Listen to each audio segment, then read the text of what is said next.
Hello, everyone. Welcome into the Viewhouse Centennial for a wonderful Xfinity Monday Live. I know the Nuggets lost. You're like, why is it wonderful? Because we got the legend, the man with the jersey in his rafters, the one and only Dan Issel to help us make sense of yesterday, look ahead. All right, Dan, let's just lay the table. It's 2-2. It's a best of three. Yep. How do you like where the Nuggets are at? You know, I haven't given up on the Nuggets yet for a couple of reasons, but the biggest reason is I don't see OKC really taking hold of this. I mean, they had the best team in the league. You have to, if you're going to win a championship, you have to play hard every possession. And I see OKC taking bad shots after no or one pass. I see him taking time off on the defensive end of the floor. They're very talented. They're very young. Yeah. And I just don't know if they're ready to win a championship yet. So I haven't given up on the Nuggets yet. Of course, yesterday makes it a little more difficult. Now, I'm with you, though. There's something to be said for experience. You can't buy that, right? It's priceless. Exactly. And this team, basically, everybody has won a championship before, and that's a very valuable commodity. I want to talk about the two MVP candidates right now. Both of them kind of having a tough series. Let's start with Jokic. There's 6 hands in his face every time he goes for a shot. But what do you make of his series? What would you like to see in the next few games? OKC decided after game number 1 when he scored, 43 points? 42, and had 22, something like that. Yeah. They decided at that point they were not going to let Nikola beat him. Yeah. And so because of that, the other guys have to step up. They have to play better. And they did it in Game 3. Gordon, Porter Jr., Jamal. Christian Brown has played. He hasn't scored a lot, but defensively and effort-wise, he's had a great 2 series. And they did that in game number 3. The funny thing is, you talk about the MVP. If you had taken somebody to game number 3 and said, one of these guys on this floor is going to be the MVP, and there's another guy here that's going to be runner-up, Jokic and Shea Alexander would have been like your 7th or 8th pick. They were both terrible in that game. But then yesterday, again, they're not going to let Nikola roam free. And yesterday, he didn't get the help that he got in Game 3, Romy. The inconsistency of Michael Porter Jr., I don't get. In Game 3, he was spectacular.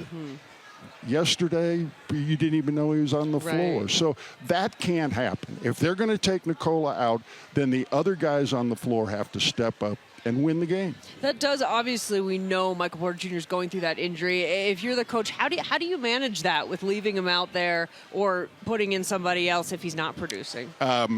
I don't know. I don't like excuses. He sure didn't look like his shoulder was bothering him in game number 3. He played great. He played great in game number 3. So I don't know. I don't think if the injury was serious enough that they thought it was hurting the Nuggets, I don't think he'd be on the floor. Nugget, you talk about needing help from the supporting cast. I think one person that's been incredible in this postseason has been Aaron Gordon. He almost feels like the one you can rely on the most. What do you make of what you've seen from AG this postseason? When I was here 2 weeks ago, we said the big 3 isn't Jamal, Nikola, and Michael Porter Jr. anymore. It's Aaron Gordon in that 3rd spot, and he has played. He's been terrific. And really stepped up. And they need to. They all need to, because the Nuggets are basically getting now. Westbrook has had some really good games, and he's going to play with effort. Some of it's good, some of it's bad, but he's going to be playing with effort. But as we were talking before the show started, the Nuggets aren't going to beat anybody getting 3 baskets off their bench. It's just not going to happen. And so not only do the other starters have to step up, but guys coming off that bench have to give Coach Adelman confidence that they can go out there and play. Yeah, I mean, OKC got 35 points off their bench there in Game 4. Certainly was a difference maker, as David Adelman said. Such a treat tonight. We got Dan Issel in the house. We got a lot more coming up here on Xfinity Monday Live. Welcome back to Xfinity Monday Live here at the View House Centennial. It's a beautiful Monday night, and it is a great time in here. We got the one and only Dan Issel in the house. We're going to play a little round of fact or fiction. I'm ready. So if you're new, I'm going to give Dan a statement. Yeah, well, one question. And he's going to tell me if it's fact or fiction. So here we go. Fact or fiction, David Adelman has done enough to be named the Nuggets' full-time head coach. Fact. Agree. Yeah. I certainly hope so. Yeah. I knew his father. I think we talked about that last time. I don't know David that well, but he is. I mean, he's been here long enough. He knows where all the bodies are buried, and so I think he's done a great job. When we started it, I thought he had to win this round to be guaranteed. Yeah. But as of right now, fact. Yes, I agree. I don't think he has to win this round. No. I agree. I hope not. What has impressed you most about him in this postseason? Because I was completely the opposite. I was an idiot on the sideline. His composure on the sideline. And, he's realized at a young age that hollering and screaming either at the officials or the players isn't going to help anyway. But so that's what I like about his courtside demeanor. I love it. So he's not an idiot. No. Confirmed. That's right. I love it. All right, fact or fiction? The first quarter of Game 4, yesterday's game, was the worst quarter of basketball you've ever seen. Fact. Not only everybody's talking about the Nuggets. Yeah. 2 for 20 or whatever they were, and half of them were air balls. I think it makes there's no bigger creature of habit than a professional athlete. Absolutely. And when they're used to playing at 8 o'clock, 7 o'clock at night, and then all of a sudden they're playing Sunday afternoon on Mother's Day, it takes an adjustment. But everybody's talking about the Nuggets. Oklahoma City wasn't any better. Yeah. I mean, if you have a team that goes 2 for 20, you should be up by 20, 25 points. And they were up 9. Yeah. So, we laughed. It was so bad. It was not pretty. Yeah, not pretty. All right, fact or fiction? If the final 3 games of this series are played like yesterday, low scoring, gritty, the Nuggets will advance. I think so because of experience. Okay. And I think that's exactly the way these games are going to be played. I think, the Nuggets have played a lot of zone defense the last 2 days. You play last 2 games. You play a zone defense in the NBA for one of 3 reasons. You admit you can't guard the other team one-on-one. Okay. Or you're trying to protect a defender who's in foul trouble. Or you're trying to hide a defender who can't defend. Okay. Those are and the Nuggets zone has been effective because OKC has not made any adjustments. And so I think it's going to continue to be that kind of gritty series, and I think the Nuggets experience pulls it out. I like it. So which of the 3 reasons are the Nuggets playing zone? Not number 2. Okay. On that note, we'll take a pause. We got to get caught up on today's news and weather, and we'll send it back over to the studio where we find Michael Spencer. Hey, Romy, great conversation as always. Thank you. Let's get things back down to the View House Centennial. Romy Bean hanging out with Hall of Famer Dan Issel tonight. All right, Michael, thank you so much. And it's time now for The People Want to Know. The People Want to Know brought to you by Common Spirit, official healthcare partner for the Denver Broncos and champions for the communities we serve. Tough question here from Tommy. All right, how does the series end? Do I need fact or You don't need a fact or fiction. How many games and what's the final result? I think OKC wins tomorrow. I think the Nuggets win the next game, and I think Nuggets win Game 7 to close it out in OKC. Ooh, I like it. Nuggets in 7. I'll take it. I was going to say Nuggets in 6. So if the next series then is Nuggets-Minnesota, I feel like that's what people want. How do you feel about that one? We haven't had much success against Minnesota lately, and I don't know why. Yeah. I guess Rudy does a good job on Nikola, so that's where it starts. But no, I feel we've got a good chance to get to the finals. If if we can start getting something from the bench, I'd feel a lot better. There you go, all the way. Book your ticket for the parade. Dan guaranteed it. All right, we got to take a break here. We got a little more coming up on the other side. That was the People Want to Know. We'll be right back here on Xfinity Monday Live. The one and only Dan Issel with us tonight, and we got a critical Game 5. It feels like whoever wins Game 5 might be in the driver's seat. What are the keys to victory for the Nuggets in OKC? Well, we've kind of talked about it. Yeah. If they continue to take Jokic out of the game, then some other people have to step up. And because of the youth and the depth of OKC, we're going to have to get something off the bench. I think that's a huge key to the game.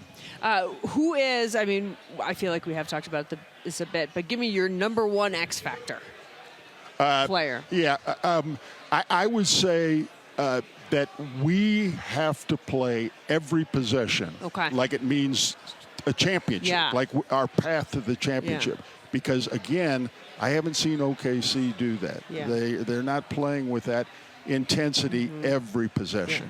Now, let's just say you don't get bench production. If you have a huge game from Jamal, could that be enough? Yeah. You know, as and I think all the next two games will be at night, and so you're going to get the full 48 hours, which I think again plays to the Nuggets' advantage. You get a nice little bit of rest. Exactly. With that, the 36 hours. I mean, was this just we only have 30 seconds, but was this just a huge scheduling fail by the NBA? No. Okay. I don't think so. Okay. I mean, you know, you play for those nationally televised games. You play for that situation. These are well-conditioned athletes. They can play 2 games in a row in 36 hours. Okay, well, there you go. But at least they will have a little bit of rest, so hopefully we'll have a more eventful first quarter. Dan, you are the best. This is always such a treat. Thank you so much. Thank you, Romy. Hello, everyone. Thanks for logging on to CBSColorado.com. Time now for a few extra minutes with the legendary Dan Issel, Denver Nuggets. Best of 3 now we're down to. Yep. We've talked a lot about experience. How valuable is the championship experience they have in a series like this? I don't think you can put a number on it. It's invaluable because OKC, I mean, they had a great year last year, didn't get very far in the playoffs. They had a terrific year this year, but they're not playing with that intensity. And the fact that the Nuggets, most of these guys were on the championship team. They know what it takes, and I think it's a huge advantage for the Nuggets for their experience. Sometimes, you know, kind of watching these series, I'm like, I feel like the Nuggets need to have just if they had one more guy. You know, it's hard to go 7 deep in the playoffs. Let's just say they kind of keep that rotation. Can you win a championship just using 7, maybe 8 guys? Yeah, I think you can because there are no back-to-backs. And, you know, I thought Jokic made a nice comment after the game yesterday. He said, you know, when I'm on the court, I don't feel fatigue. I don't get tired because you get caught up in how important the games are, and you push through that. And so I think in a lot of these situations, Romy, too much is made out of, you know, how deep the rotation is and you know how old your team is age-wise, and if you're good enough, it doesn't matter. You're going to win the championship.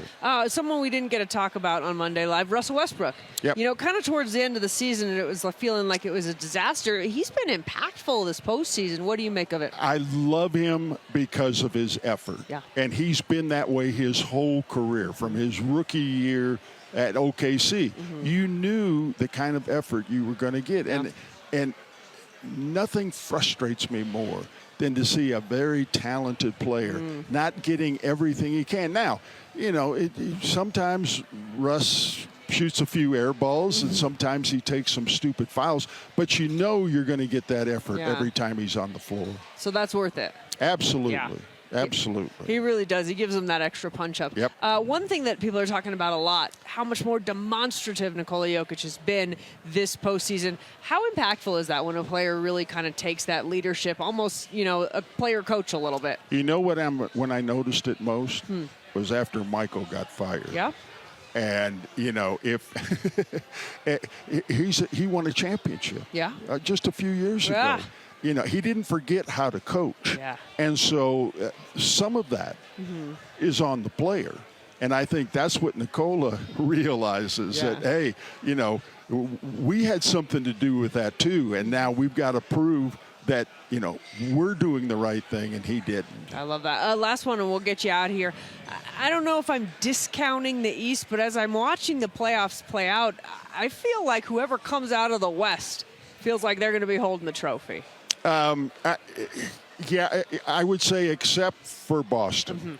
When Boston shoots so many threes, and the first 2 games in the Knicks series, they shot 25%. Yeah. They were 25 for 100 3-pointers. Crazy. But if they're making their 3-pointers, Sure. But I agree with you. Look at Cleveland was the number 1 seed, and they're about to get eliminated by the Pacers. So,